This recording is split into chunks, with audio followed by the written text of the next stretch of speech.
Hi, and welcome to An Evil Mind, a crime fiction video blog series from Xenobooks. I'm Nick Malik. This week I want to talk about Peter Bowen's Gabriel Du Pre series of crime novels and Craig Johnson's Longmire novels. I think there's enough overlap in the material that I can safely group these together. Both series of novels take place in the north of the American West. The Du Pre books in Montana, close to the Canadian border, and the Longmire books in a fictional Wyoming county.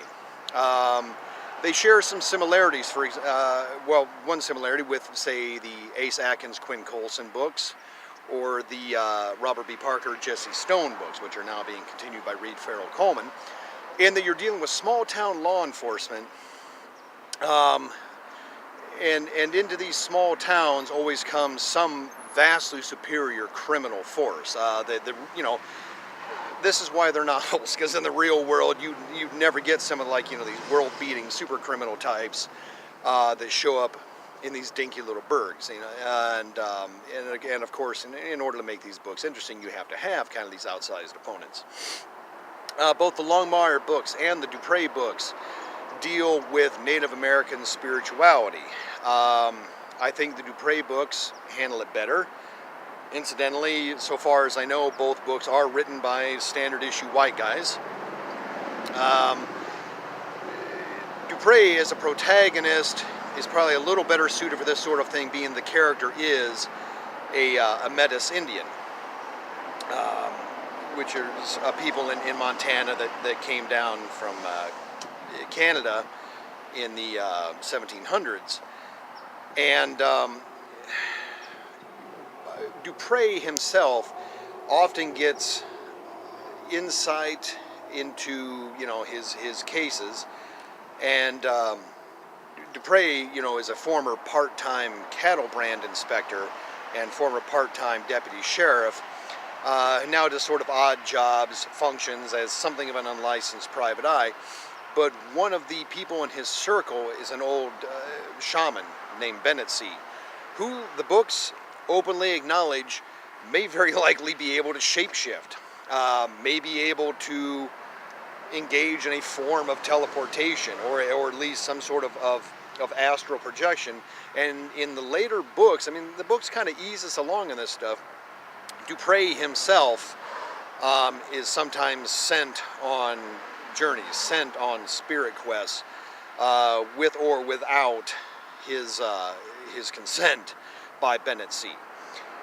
By contrast, one problem I've often had with the Longmire books, and let me caution you, when a new Longmire book comes out, I see it at the library or I see a good price on it, at the Kindle store, I buy the thing. I'm not going to front. I actually have a lot of problems with the Longmire books, but I like them and I read them and I buy them and I enjoy spending time with those characters. But in the way that they handle the question of spirituality, the Longmire books basically make Longmire a very cool, Longmire does not himself believe over much in the Native American spiritual stuff. On the other hand, a lot of natives like him and respect. I guess he's kind of the cool white guy. And also, Longmire talks to ghosts on a somewhat, in those moments, I suppose he's a believer. Later on, his rational mind will reassert itself, and he'll think that there must have been some other kind of, irrational explanation for what happened.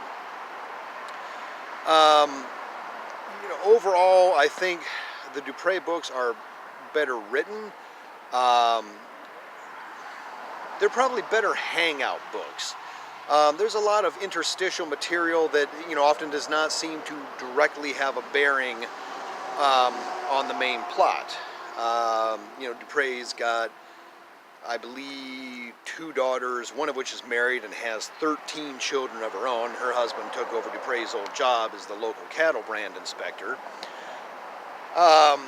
There is a helpful, almost fantastic element in the fact that there is a reformed alcoholic millionaire who has moved into their small town and his money greases a lot of what would otherwise be plot difficulties.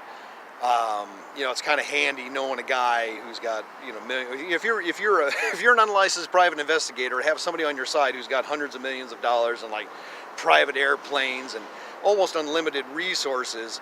That helps out a lot. I mean, that's actually better than working for Robin Masters, for crying out loud, and getting to drive the Ferrari around.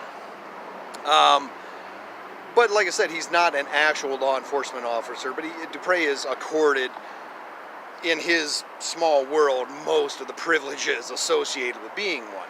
Whereas, Walt Longmire is. And both characters are Vietnam veterans. Both characters are getting kind of long in the tooth to be pulling some of the stuff that they pull. And the problem is the Du Pre books kind of acknowledge this. There's not a whole lot of physical daring do that Du Pre gets up to.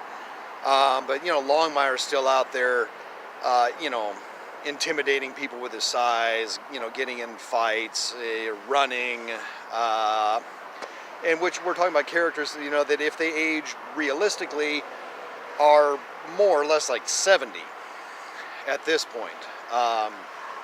And the most recent, Longmire book, where he has to go save his daughter, who's been kidnapped by Mexican gun runners, there's a lot of that kind of physical action stuff that becomes less and less plausible with each book. I think the Du Pre books have the richer supporting cast. That's the thing, and that's something else. I mean, Longmire, if you watch the show, he's got his, female chief deputy, which in the books, I don't know about the TV show, I've actually never watched it.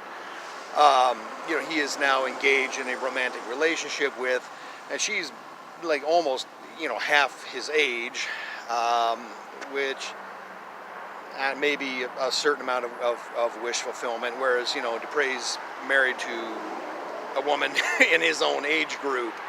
So that, that's a little bit different. I can recommend both to people. I'm not really trying to down the Longmire books. If I didn't like them, I wouldn't be talking about them. If I didn't like them, I sure as hell wouldn't read them. And I do, like I said, new one comes out, I see it, I grab it, I read it. I don't have the same kind of devotion to it that I have to other series. For example, the Spencer series or the Colson books, anything like that. But I wanted to talk about these. Like I said, I thought they were sort of a natural grouping. If you keep an eye on Amazon, the Du Pre books tend to be on sale more often. The ebooks, like I said, I think the Du Pre books, you're probably up to like 15 or so at this point, and I would say it's probably round about the same for the Johnsons. The Johnson seems to write a little more. He's doing the kind of book a year cycle that you're seeing from a lot of series authors. Bowen spaced them out a little bit better, or better may not even be the right word.